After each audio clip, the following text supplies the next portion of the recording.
Good evening. I'm Patricia Vallone with a CTV News update. Topping our news tonight, a Walmart manager opens fire last night inside the break room of a store where he worked in Chesapeake, Virginia, killing 6 people and injuring several others before turning the gun on himself. The store was busy just before the attack Tuesday night with people stocking up ahead of Thanksgiving holiday.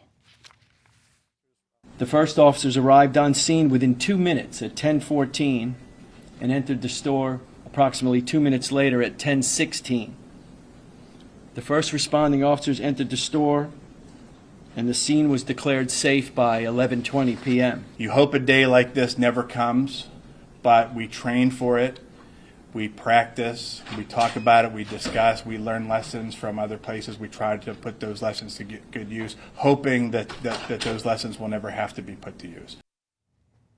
And according to the Gun Violence Archive, there have been more than 600 mass shootings in the country this year, with at least 36 resulting in fatalities. Hyattsville police need your help identifying a man wanted for a stabbing last Wednesday. Take a good look at this photo.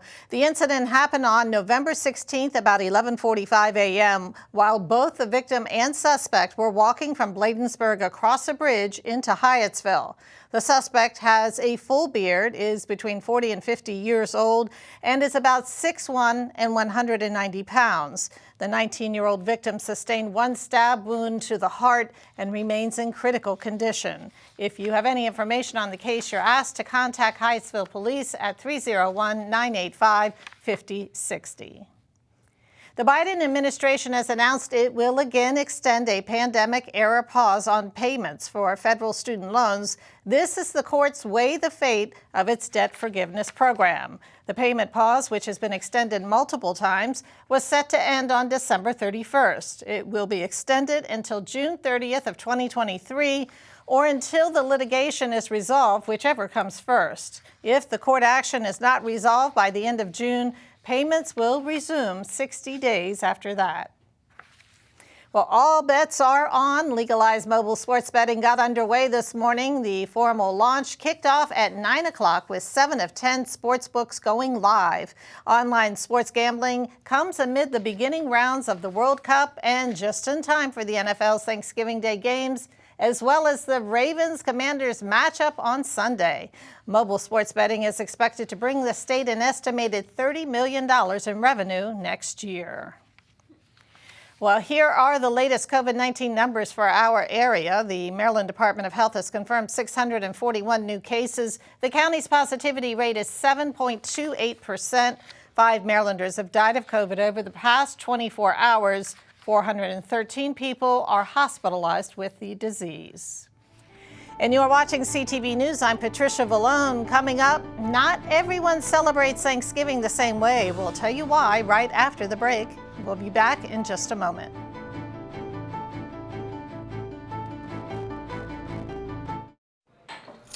What do you think you're doing, Kevin?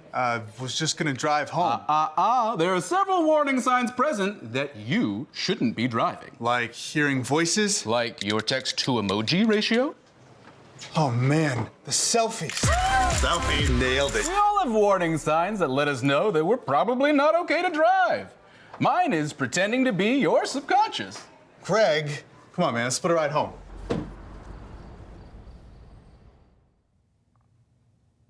Welcome back. Well, Prince George's police are asking for assistance in finding a missing man. This is 35-year-old Michael Fortson. Investigators say he was last seen yesterday afternoon at 1 o'clock in the 7500 block of Surratt's Road in Clinton. He is 5 feet 7 inches tall and weighs about 200 pounds. Investigators say Fortson was wearing an RG3 number 10 football jersey and black jeans. Anyone with information on his whereabouts is asked to contact police. And Prince George's police are also investigating a deadly one-car accident. It happened last night around 9:15 near Ritchie Marlboro and White House Roads in Upper Marlboro. The driver of the vehicle was pronounced dead at the scene. Investigators have not yet released the name of the victim. Anyone who may have information regarding the incident is asked to contact police. Well, we've all heard the story about the first Thanksgiving, how the Pilgrims invited their Native American allies for a celebratory feast in 1621 after their first successful corn harvest. But many indigenous communities have long held a different version of the event, and it's quite a painful one. They say the first feast happened in 1637, not 1621, and it was to celebrate the safe return of people who went to massacre the Pequot Indians. For many Native people, Thanksgiving is a reminder of the genocide of their community and the theft of their lands, as well as the relentless assault on their culture. There have been scholars that have discussed it. There are those who reject it outright because of what it reflects historically. People go back to Plymouth Plantation or the colonists that came into New England and celebrating the defeat, the massacre or whatever, the Pequots and others up in New England, what is New England now. So it's hard for natives to separate the reality of what was being given thanks for and changing it and dismissing the real factual history around that first event. And to this day, for many indigenous tribes, the fourth Thursday in November is considered a day of mourning, not a day of celebration. Native American Heritage Month runs throughout the month of November. Well, Hyattsville raised sisters come back to Prince George's for their newest art exhibit. Meet twins Elisha Faith and Tanisha Hope McCorkle. The siblings and artists just unveiled their new art display called Homecoming, Hope and Faith at the Public Playhouse. The McCorkle twins, who are Baltimore-based artists, say they wanted to bring the concept of what home means to them back to their exhibition.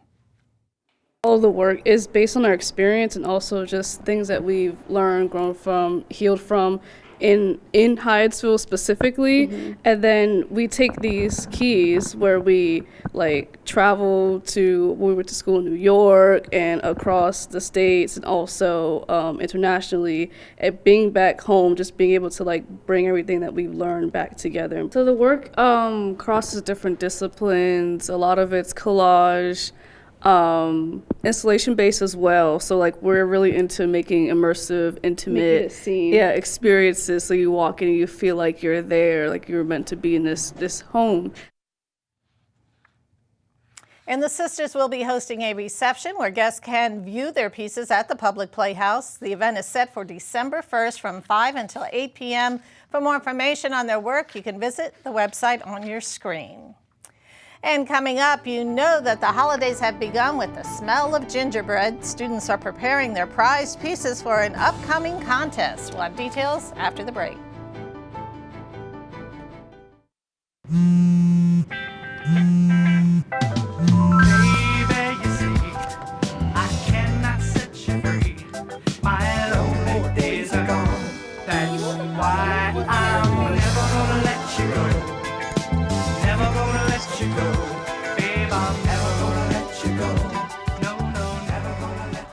Here you go. Thank you. Thank you. Never gonna let you go.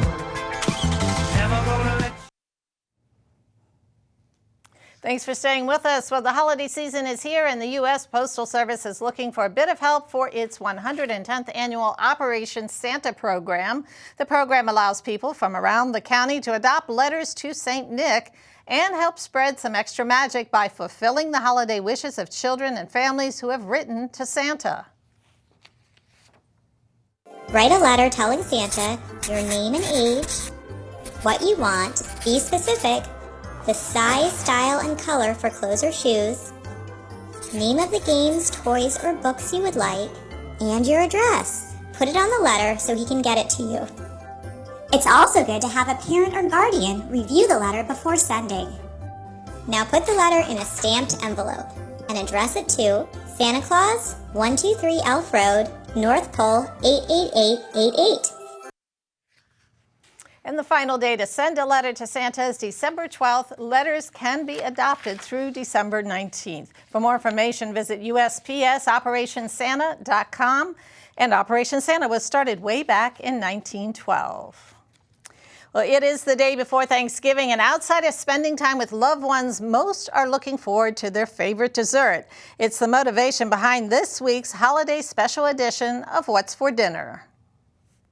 Well, we're here on the campus of Prince George's Community College, specifically in their Culinary Arts Center, for a special edition, holiday edition of What's for Dinner. My guest with me now is chef and instructor Elizabeth Lampioni, and there is a lot of baking going on here today, right? Yes, there is. Yes, there is. So what we have here are some of our culinary arts students who are submitting their gingerbread showpieces to the Darnall's Chance House Museum Gingerbread Competition, which is an annual event they have over there. And these pieces, once they are submitted on Sunday, will be on display for public viewing from November 25th through December 11th. So what are we looking at here? Is this the stage one? Yeah, so this is stage one. So this is Brittany. She is working on a gorgeous greenhouse motif for her gingerbread. So we are rolling out and shaping her gingerbread dough. As you can see, precision is everything with gingerbread. It's very architectural, and it sure is. Yeah, so lots of scissors, lots of stencils, lots of very precise angles and cutting.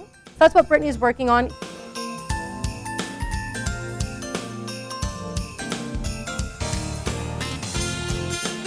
Here and here you can see some of her pieces that she has already baked off.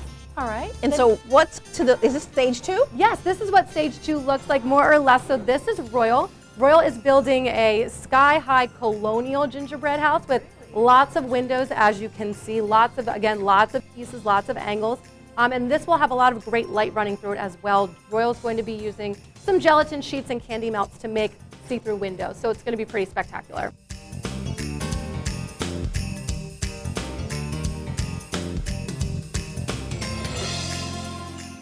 This is really exciting. So what's step three? So step three over here, we have Chisum. Chisum is making a adorable log cabin, so it's going to be nice and cozy. Again, you can see some window elements right here that she's already created. Look at that, yeah. So that will be obviously assembled with a whole lot of other log sides and log elements. She's also building a little gingerbread snowplow to go right alongside with possibly a little Christmas tree in the back. Really creative. Yes, we have lots of creative submissions this year.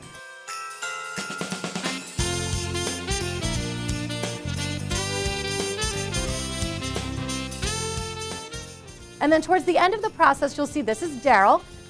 Talk about originality. Daryl is going for a monster truck build for his gingerbread showpiece with, of course, a candy cane ramp, fondant wheels, and of course some candy windows as well.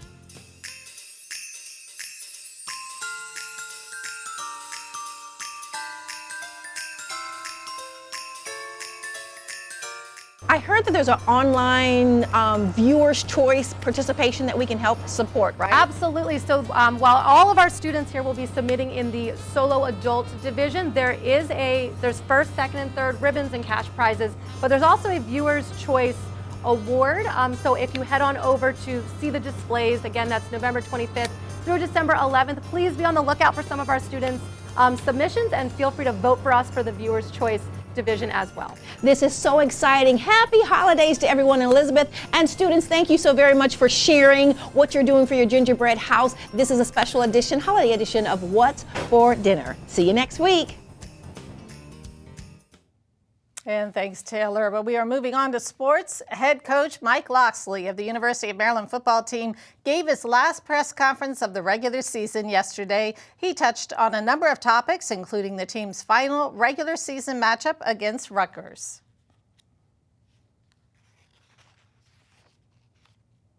They're a good team. You look at Rutgers, top 30 on defense nationally in the passing game and total defense.